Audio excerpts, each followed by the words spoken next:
नमस्कार, स्वदेश न्यूज देख रहे हैं आप। मैं हूं आपके साथ ऋषभ सोनी और लेकर आया हूं छत्तीसगढ़ की खास डिबेट, जिसमें आज हम बात करेंगे शिक्षकों के आंदोलन की। स्वामी आत्मानंद स्कूल के शिक्षक अपने हक अधिकार की मांग को लेकर सड़क पर उतर आए। राजधानी रायपुर के तूता धरना स्थल पर 2 दिवसीय धरना प्रदर्शन किया जा रहा है। नियमितीकरण, वेतन वृद्धि, सेवा सुरक्षा और शिक्षा विभाग में संविलियन जैसी मांगों को लेकर प्रदर्शन हो रहा है। इस बीच इस मुद्दे पर कांग्रेस और बीजेपी आमने सामने आ गई है। शिक्षकों के आंदोलन पर सियासी पारा भी चढ़ा हुआ है। शिक्षकों का आंदोलन, हक की लड़ाई पर चर्चा करेंगे आज, लेकिन उससे पहले देखिए एक रिपोर्ट। प्रदेश भर के 300 से ज्यादा स्वामी आत्मानंद स्कूलों में कार्यरत करीब 12,000 संविदा शिक्षक और कर्मचारी अपनी 5 सूत्रीय मांगों को लेकर आंदोलन कर रहे हैं। रायपुर के तूता धरना स्थल पर बड़ी संख्या में शिक्षक और कर्मचारी जुटे। प्रदर्शनकारियों का कहना है, पिछले 5 वर्षों से सेवा देने के बावजूद अब तक वेतन में 1% की भी बढ़ोतरी नहीं हुई है। साथ ही भविष्य की सुरक्षा को लेकर भी कोई स्पष्ट नीति नहीं बनाई गई। संघ की प्रमुख मांगों में स्वामी आत्मानंद स्कूलों का शिक्षा विभाग में संविलियन, सभी संविदा शिक्षकों और कर्मचारियों को शिक्षा विभाग के अधीन लाना, हर वर्ष वेतन वृद्धि, वेतन विसंगतियों का निराकरण, न्यूनतम 50 लाख रुपए का बीमा, पीएफ कटौती, सेवा सुरक्षा और मध्य प्रदेश की तर्ज पर संविधा नियम लागू करना शामिल है। आज शासन जो है उसी चीजों को छोड़ दिया है, उसमें ध्यान देना बंद कर दिया है, जिसके कारण आज ये स्थिति क्रिएट हुई है कि सेजस के हमारे साथी जो है आज 2 दिवसीय धरना प्रदर्शन शासन के खिलाफ अपनी मांगों को लेकर प्रमुखता से और बढ़ चढ़कर हिस्सा लिए हैं। और इसका जो है आईटीआई कर्मचारी संघ भी पूरा समर्थन करता है। बात ऐसा है सर कि हम 5 साल से 6 साल से हम एक ही वेतनमान में हम अभी तक कार्यरत है, और ये हम कब तक के कार्यरत रहेंगे एक ही वेतनमान में। सरकार को हम पे अगर ध्यान नहीं दिया जाएगा तो ये मात्र अभी सिर्फ 2 दिवसीय धरना है। हम सामान्य तौर पर धरना दे रहे हैं, लेकिन ये धरना उग्र होने में समय नहीं लगेगा, क्योंकि आज आप महंगाई को देखिए, महंगाई कहां से कहां पहुंच गए, और हम एक ही वेतनमान में हम कब तक कार्यरत रहेंगे, ये बताइए आप। शिक्षकों के आंदोलन को लेकर कांग्रेस ने राज्य सरकार पर हमला बोला है। कांग्रेस के संचार प्रमुख सुशील आनंद शुक्ला का कहना है, प्रदेश में कर्मचारी, किसान और युवा सभी सरकार से नाराज हैं। उनका कहना है, आत्मानंद स्कूल के शिक्षकों की मांग पूरी तरह जायज है और उन्हें स्कूल शिक्षा विभाग से संबंध करते हुए नियमित वेतन और सेवा सुरक्षा दी जानी चाहिए। भारतीय जनता पार्टी की सरकार से कोई भी संतुष्ट नहीं है। न कर्मचारी संतुष्ट हैं, न किसान संतुष्ट हैं, न युवा संतुष्ट है। अब आत्मानंद स्कूल के शिक्षक और वहाँ के जो कर्मचारी हैं वो हड़ताल में है कि उनको नियमित वेतन दिया जाए, उनको स्कूल शिक्षा विभाग से संबद्ध किया जाए। और उनकी मांग भी जायज़ है। यदि आप उनको नियमित वेतन नहीं देंगे तो स्वाभाविक है कि वो व्यवस्था बनाने के लिए मांग कर रहे हैं, उनकी मांग जायज़ है। वहीं कांग्रेस के आरोपों पर सरकार ने पलटवार किया। उप मुख्यमंत्री अरुण साव ने कहा, आत्मानंद स्कूल योजना कांग्रेस सरकार की देन जरूर है, लेकिन उस समय इसके संचालन और वित्तीय व्यवस्था का कोई ठोस रोड मैप नहीं बनाया गया था। उन्होंने कहा, वर्तमान सरकार शिक्षा की गुणवत्ता और विकास को लेकर गंभीर है और सभी पहलुओं पर काम कर रही है। वास्तव में अपनी करनी भी कांग्रेस पार्टी को बताना चाहिए कि जिस समय आपने आत्मानंद स्कूल की योजना लाई, क्या व्यवस्थाएं आपने की थी, क्या प्रावधान बजट में उसके लिए किया था, किस तरह से वो योजना आपने चलाई, कितना बजट प्रावधान किया, कैसे वो योजना लगातार चलेगी, ऐसी कोई योजना कांग्रेस ने बनाई थी क्या? हमारी सरकार गंभीर है, हम लगातार शिक्षा के गुणवत्ता और शिक्षा के विकास के लिए काम कर रहे हैं। फिलहाल संविदा शिक्षक अपनी मांगों पर अड़े हुए हैं। अब नजर इस बात पर रहेगी कि सरकार उनकी मांगों पर क्या फैसला लेती है, या आंदोलन आगे और तेज होता है या नहीं। लेकिन इतना तय है कि शिक्षकों के इस आंदोलन ने प्रदेश की राजनीति को एक नया मुद्दा जरूर दे दिया है। ब्यूरो रिपोर्ट, स्वदेश न्यूज, रायपुर।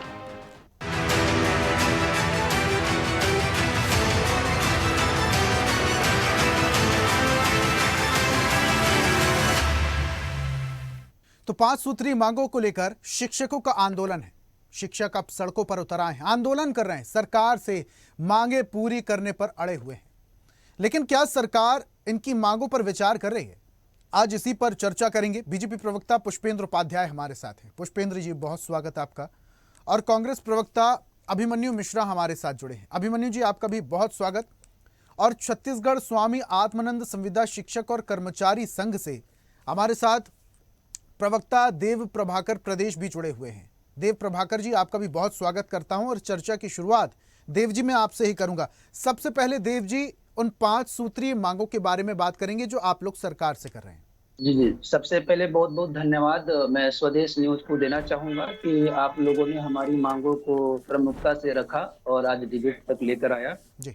सीधा सा मेरा यही रहेगा कि हम लोगों ने विगत 6 सालों से स्वामी आत्मानंद विद्यालय का जो नींव रखा गया था 2020 में रखा गया था, विगत 6 सालों से जो है हम सभी कर्मचारी एक ही वेतनमान पे काम कर रहे हैं और बीच में हम लोगों ने सरकार को सभी प्रकार की जो औपचारिकताएं होती है उन सभी औपचारिकताओं को हमने पूरा किया, चाहे वो पत्र के माध्यम से हो, चाहे हमें अपने माननीय विधायकों से मिलना हो, माननीय सांसदों से मिलना हो, माननीय विधानसभा अध्यक्ष से मिलना हो, सभी प्रकार की औपचारिकताएं पूरा किए हम लोगों ने।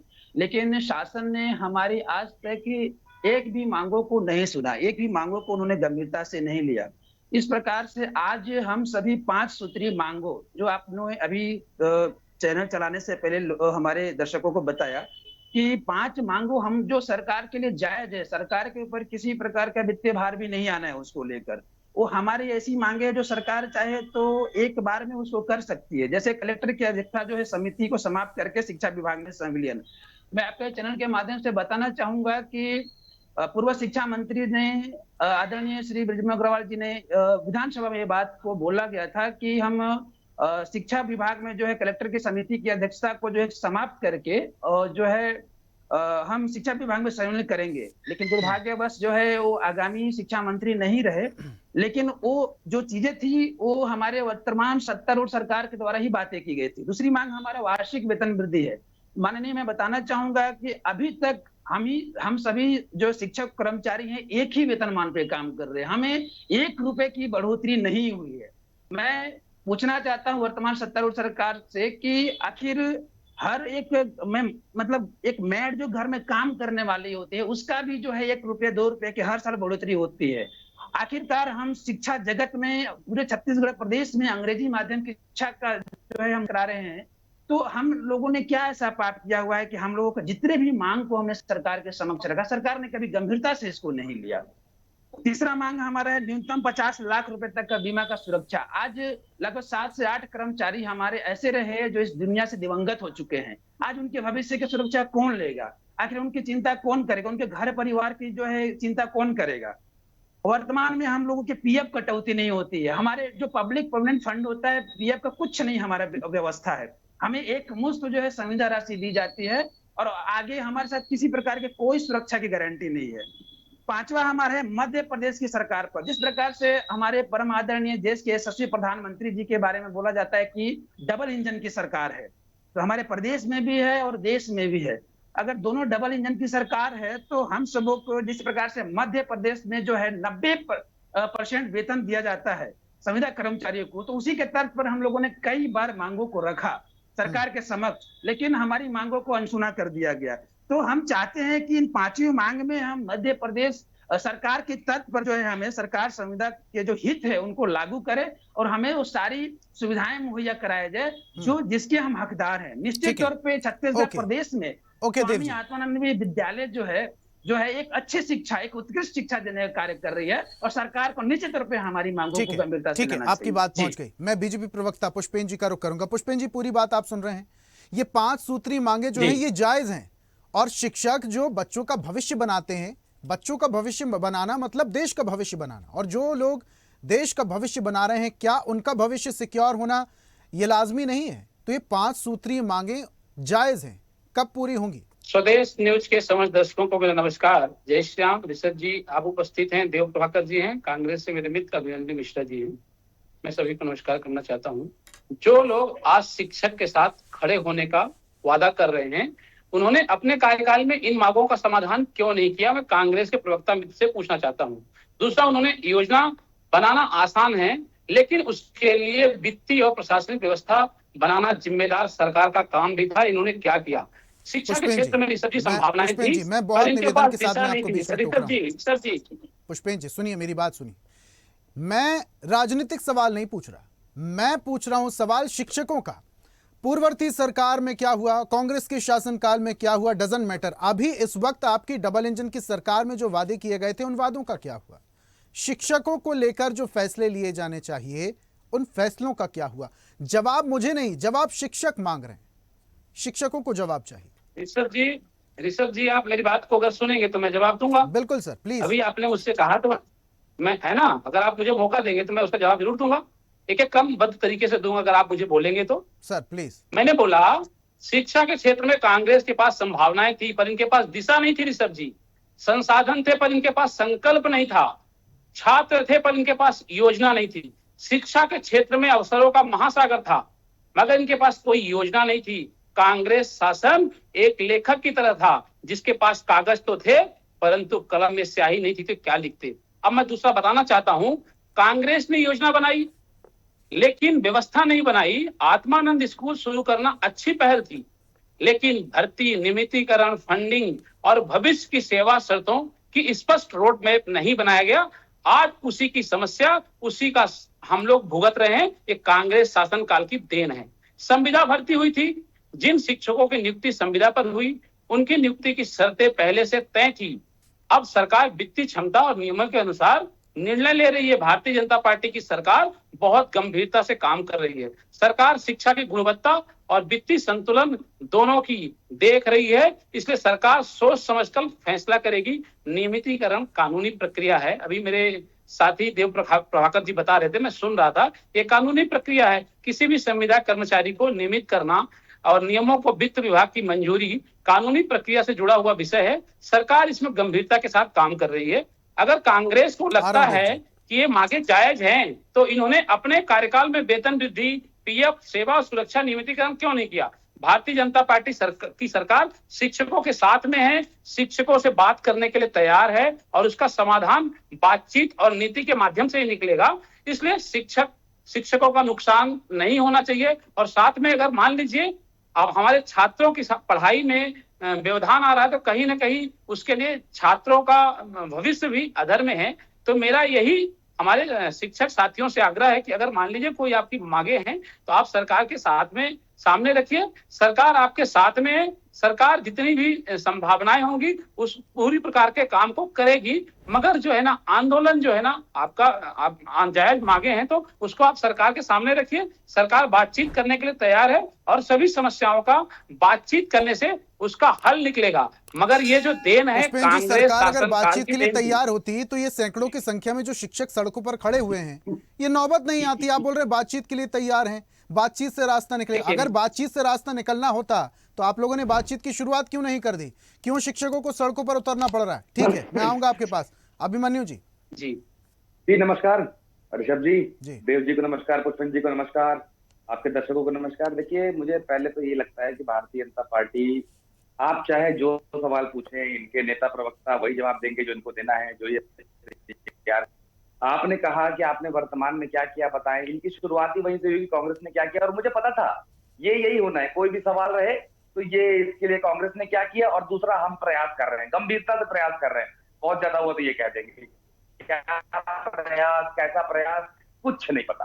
अब देखिए, इन्होंने कहा, आरोप लगाए कि कांग्रेस के समय में आत्मानंद स्कूल शुरू किए गए लेकिन वित्तीय कोई व्यवस्था नहीं रखी गई। तो आपके पास क्या सबूत है? कोई सबूत हो तो दिखा देंगे पुष्पेंद्र जी, मैं आपसे वो कहना चाहूंगा। अब उसके बाद अगर आपने इस बात को, अरुण साहू जी की बात को या उनकी बाइट सुन करके कहा है तो ये आपने बहुत बड़ी गलती कर दी। अरुण साहू जी को तो अपने विभाग की जानकारी नहीं रहती। अभी उनसे 2 दिन पहले पूछा गया था एक शिक्षा विभाग के मामले को लेकर के कि जो भर्ती निकाली गई है उसमें 5% के जो छूट दी गई थी उसको समाप्त कर दिया गया, तो उसमें क्या कहना चाहेंगे? उनको पता ही नहीं था। वो कहते हैं कि वो जो हो रहा है नियम से हो रहा है।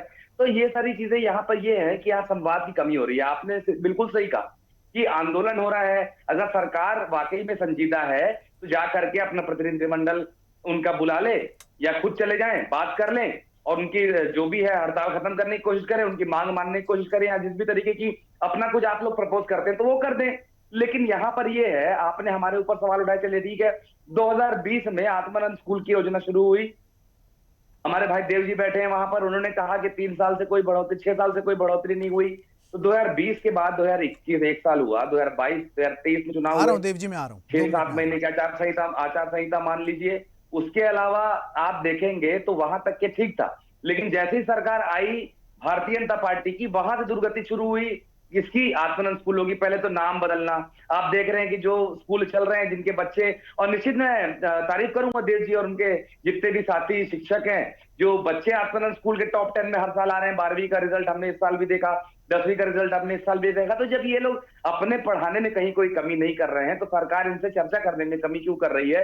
सरकार इनकी मांगे जो कि जायज हैं उनको मानने में कमी क्यों कर रही है, ये समझ में नहीं आता।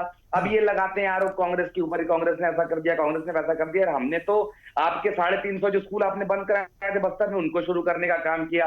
आत्मानंद स्कूल जैसे लेकिन इंग्लिश मीडियम स्कूल की नींव रखने का काम किया। आप लोग शिक्षकों की मांगों का समर्थन अगर कर रहे हैं तो आपके ही शासनकाल में उन सुविधाओं को क्यों नहीं दे दिया गया? वो रीत चलती तो चली आती। देखिए, मैंने क्या कहा कि जब हमारे शासनकाल में ये 2020 में योजना आई आत्मानंद स्कूल की योजना, उसके बाद भर्तियां निकली, जो भी संविदा भर्ती निकली होगी उसकी प्रक्रिया हुई होगी, उसके बाद लगे होंगे उन देव जी जो हमारे साथ जुड़े बेहतर दे पाएंगे अभी कि कौन से सन में वो लोग लगे हैं। लेकिन 2022-23 में तो हमारी सरकार चली गई। उसके बाद की जो मांगे हैं वो अब 6 साल जब अब हो चुके हैं, तो अब इस सरकार को ध्यान देना चाहिए उस मांगों को लेकर के।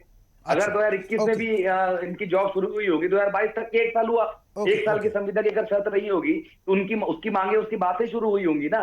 तो मेरे ये कहने का मतलब है आज की सरकार को पहले की सरकार पे आरोप नहीं लगाना चाहिए, आज बात करनी चाहिए और आपको क्या करना है इनके साथ वो भी स्पष्ट कर देना चाहिए। ठीक है, ये मैं कहना चाहता हूं। देव जी पहले अपनी बात रखिए। जी, मैं देखिए सर, हम सभी कर्मचारी साथी हैं, शिक्षक साथी हैं। आंदोलन करना हमारा काम नहीं है। जिस प्रकार से मैं जवाब देना चाहता हूँ पुष्पेंद्र जी का कि देखिए सर, हम लोगों ने जितने भी औपचारिकताएं होती है सरकार के समक्ष हम लोगों ने रखा।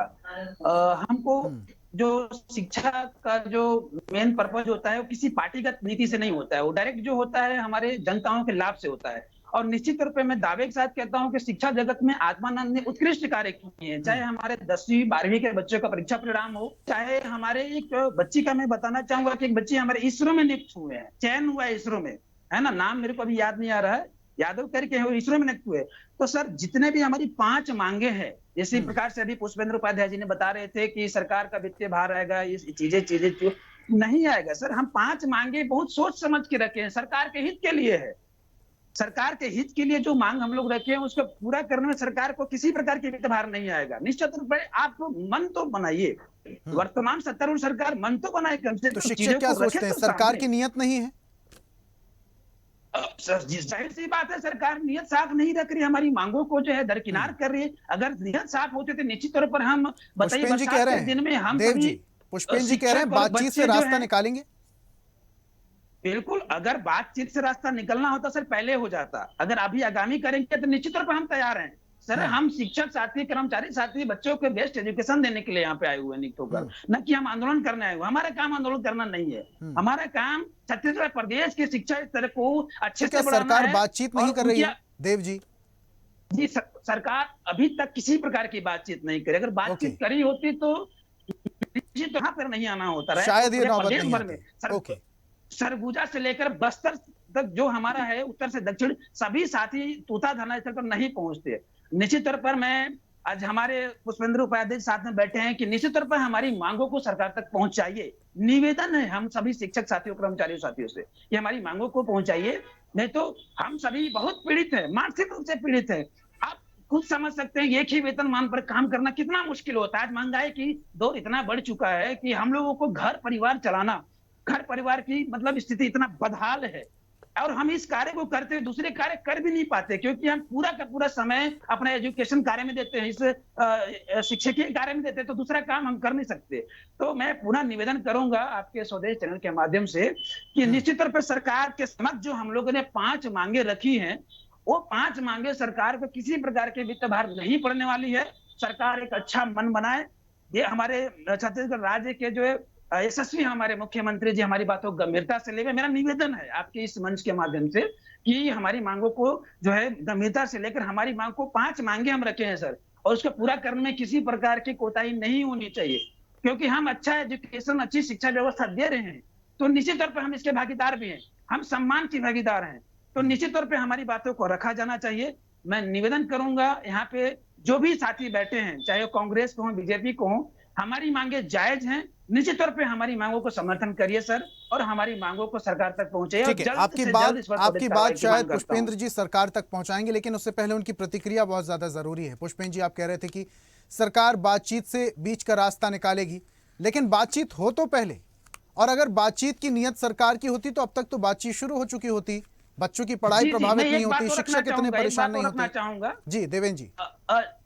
जी सोलंकी जी, मैं एक बात और रखना चाहूंगा, अगर सरकार अभी हमसे वार्तालाप कर ले, अभी टाइम कितने हो रहे होंगे, जो भी 7-8 अभी हमसे वार्तालाप कर ले, कल हम चले जाएंगे जी। 7:20 पे अभी हमको सरकार जो है वार्तालाप के लिए बुला ले, हम बातचीत करके अपने अपने घर चले जाएंगे। हमें शौक नहीं है सर, बच्चों का पढ़ाई उनकी जिम्मेदारी हमारी है, क्योंकि उनकी परीक्षा परिणाम हम देते हैं, हमें चिंता है उनका भविष्य का। लेकिन हमारे भविष्य की चिंता कौन करेगा? निश्चित तौर पे सरकार को सोचनी चाहिए, हमारी भविष्य की सुरक्षा की गारंटी सरकार को लेनी चाहिए। और इसी सरकार ने वर्तमान में जो है सत्तारूढ़ में आने से पहले 100 दिन की आदरणीय मोदी जी की गारंटी के माध्यम से बात को रखा था कि हम संविदा कर्मचारियों के लिए 100 दिन में कमेटी बनाकर इनका पहल करेंगे, लेकिन आज तक वो कमेटी सर दूर दूर तक नजर नहीं आई। और उसका खामियाजा ये है कि हम सभी कर्मचारी साथी आज जो है तोता धरना स्थल पर पहुंचने के मजबूर हुए, और इसका संपूर्ण जिम्मेदारी वर्तमान सत्तारूढ़ सरकार ले।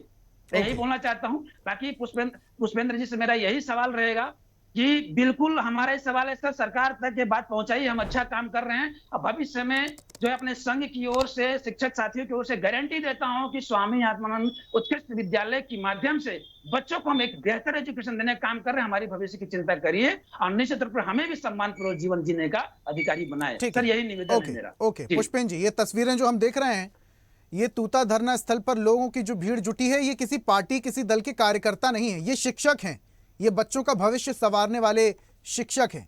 इनके बारे में तो सरकार की प्राथमिकता होना चाहिए, जवाबदारी तय होना चाहिए। अब आप बोल रहे हैं बातचीत से रास्ता निकालेंगे, लेकिन पहले बातचीत तो हो। अब देव जी कह रहे हैं सरकार की नियत ही नहीं है बातचीत करने की। ये 5 सूत्री मांगों की जो बात की जा रही है, इसमें सरकार का कोई लॉस नहीं है, कोई नुकसान नहीं है, शिक्षकों का फायदा है। कम से कम शिक्षकों के फायदे के बारे में, उनके भविष्य के बारे में सोचिए, जो बच्चों का भविष्य बनाते हैं। देखिए ऋषभ जी, देव प्रभाकर जी बहुत अच्छी बात बता रहे थे, और भारतीय जनता पार्टी की सरकार आप लोगों के जो जायज मांगे हैं उनको भारतीय जनता पार्टी की सरकार बिल्कुल मानेगी। आदरणीय शिक्षा मंत्री जी, आदरणीय छत्तीसगढ़ के मुख्यमंत्री जी बहुत गंभीरता से ये सभी विषय पे काम कर रहे हैं, और जो भी जायज मांगे हैं वो भारतीय जनता पार्टी की सरकार हमेशा शिक्षकों के साथ थी, है और रहेगी। क्योंकि शिक्षक जो है ना, एक अच्छे स्टूडेंट का निर्माण करते हैं, एक स्टूडेंट की रचना करते हैं। तो भारतीय जनता पार्टी शिक्षकों के साथ में है, और बहुत गंभीरता से ये सब विषय को लेकर हम लोग बातचीत करेंगे, और उसका कहीं ना कहीं एक निष्कर्ष निकलेगा। क्योंकि कांग्रेस शासन ने हमारे ऊपर एक बहुत बड़ी जो है लापरवाही कांग्रेस शासन की साबित होती है। क्योंकि शिक्षक हमारे हैं, छात्र हमारे हैं, और सरकार हमारी है। तो भारतीय जनता पार्टी की सरकार बहुत गंभीरता से, ऋषभ जी आपके लोकप्रिय चैनल के माध्यम से बताना चाहता हूँ, इसका निष्कर्ष निकालेगी। ये मामला आपका है, सरकार आपकी है, लेकिन ये जो अड़चन आ रही है ये कांग्रेस की देन है। कांग्रेस की देन है ऋषभ जी, बिल्कुल कांग्रेस की देन है। स्वामी आत्मानंद स्कूल तो चालू, पुष्पेंद्र जी कैसे क्या है, कांग्रेस शासनकाल में आत्मानंद स्कूल चालू हुई। कांग्रेस शासनकाल में ये व्यवस्थाएं लागू करना था, जैसे आपने भी बताया। अगर कांग्रेस शासनकाल में ये व्यवस्थाएं लागू हो जाती तो आज हमारे शिक्षक देव प्रभाकर जी यहाँ पर अगर कांग्रेस के शासनकाल में आंदोलन करने की आवश्यकता नहीं पड़ती। एक मिनट मिश्रा सुनिएगा, मैं बोल रहा हूँ कि अगर मान लीजिए कांग्रेस शासन अपने आप को ठीक कर ले तो आज समस्या नहीं होती। एक मिनट जी पुष्पेंद्र जी, मैं ये बोलना चाह रहा हूँ, पुष्पेंद्र जी कांग्रेस शासनकाल की ये देन है। कांग्रेस शासनकाल जो गलत काम करके गई है, भारतीय जनता पार्टी इसको सही कर रही है। ओके, आप कह रहे हैं कि ये कांग्रेस के शासनकाल की देन है। कांग्रेस ने अगर ये सुविधाएं शुरू की होती तो इतनी समस्या नहीं जाती। आप शुरू कर दीजिए। बिल्कुल, अगर तब से ये फॉर्मूला चला आ रहा होता तो आज तक चल रहा होता, और इसका निर्वहन आपकी सरकार को भी करना होता। आपकी सरकार है, आप शुरू कर दीजिए। आपकी तो डबल इंजन की सरकार है, क्या समस्या है? बिल्कुल सर जी, मैंने इसके पहले भी बताया कि पीएफ, ईएसआईसी इस और दूसरा वित्तीय विभाग में जाता है, उसका अनुमोदन होता है। तो भारतीय जनता पार्टी, देव प्रभाकर जी जैसे कितनी अच्छी बात बता रहे थे कि हम लोगों का काम आंदोलन करना नहीं है, हम लोगों का काम है शिक्षकों को पढ़ाना। एक मिनट यार सुनो यार मिश्रा जी, मेरी बात को सुनो यार, मैं आपकी बात को सुनो ना, आप बीच में बोलिए, मैं बोल रहा हूँ। लेट में भी कंप्लीट है, मुझे कंप्लीट होने दीजिए, तब आप बोलिएगा, आपको मौका मिलेगा। पहले आप मेरी बात को सुनिए ऋषभ जी, मैं ये बोलना चाह रहा हूँ तो तुम कि डिबेट ये जो है ना, ये कांग्रेस शासन का गलत काम किया, भारतीय जनता पार्टी उसको सही करेगी। भारतीय जनता पार्टी की सरकार ने हमेशा सही करने का काम किया है। और देव प्रभाकर जी कितनी अच्छी बात बोले, ये शिक्षक का काम नहीं है, बिल्कुल आंदोलन नहीं करते हैं। शिक्षक की कुछ समस्या होगी, भारतीय जनता पार्टी की सरकार उन पूरे बिंदुओं पर गंभीरता से जांच करके उसका निष्कर्ष निकालेगी। मैंने कहा भारतीय जनता पार्टी की सरकार शिक्षकों के साथ में है, छात्रों के साथ में है, और पूरे जो आंदोलन कर रहे हैं उनके साथ में भी है, तो उसका कुछ ना कुछ निष्कर्ष निकलेगा। भारतीय जनता पार्टी के साथ 5 सूत्री मांगों को कब माना जाएगा? सीधी बात पुष्पेंद्र जी, 5 सूत्री मांगों को कब माना जाएगा? एक जवाब नहीं दिए, उसमें विचार चल रहा है। अभी हमारी कमेटी बनेगी और जो उसमें निर्णय होगा शिक्षकों के हित में होगा। स्वाभाविक रूप से शिक्षकों के हित में जो भी सरकार की तरफ से एक प्रतिनिधि जाके शिक्षकों से बात क्यों नहीं करता कि कमेटी बनेगी, समस्या का समाधान होगा, ताकि शिक्षक अपने घर जाएं, अब बच्चों का भविष्य जो है वो खराब ना हो। बिल्कुल, अभी जो है ना भारतीय जनता पार्टी की सरकार, आदरणीय माननीय मुख्यमंत्री विष्णुदेव साय जी, शिक्षा मंत्री जी इस विषय को लेकर गंभीरता से बात कर रहे हैं और इसका जल्द ही कुछ ना कुछ निर्णय निकलेगा। देवेंद्र जी कह रहे थे, शिक्षकों के साथ पुष्पेंद्र जी, शिक्षकों के साथ देवेंद्र जी कह रहे थे, छात्रों के साथ में होगा। ये जो भी निर्णय होगा शिक्षकों के साथ अच्छे के लिए होगा, छात्रों के हित के लिए होगा। भारतीय जनता पार्टी हमेशा आप देखे होंगे जी। अभी देवेंद्र जी कह रहे थे 7:20 पर हमसे बात कर ली जाए, हम बात करके अपने अपने घर चले जाएंगे, हमें कोई शौक थोड़ी है धरना प्रदर्शन करने का, हम शिक्षक हैं, किसी पार्टी के कार्यकर्ता थोड़ी है। बिल्कुल ऋषभ जी, मगर मैंने क्या बताया इसके पहले, कुछ न कुछ अड़चने होती हैं, वित्तीय समस्याएं होती हैं, पीएफ की समस्याएं होती है, ईएसआईसी की समस्याएं होती है, तो सरकार पहले बात करेगी, पहले आत्ममंथन करेगी, फिर इसके बाद शिक्षकों के पास जाएगी। और शिक्षक चूंकि हमारे इसमें आत्ममंथन की जरूरत है, शिक्षित हैं, इसमें शिक्षक को रणनीति बनाने की जरूरत है, यहाँ पर सरकार को विचार करने की जरूरत है कि 5 सूत्री मांगे जो है शिक्षकों की वाजिब या नहीं है।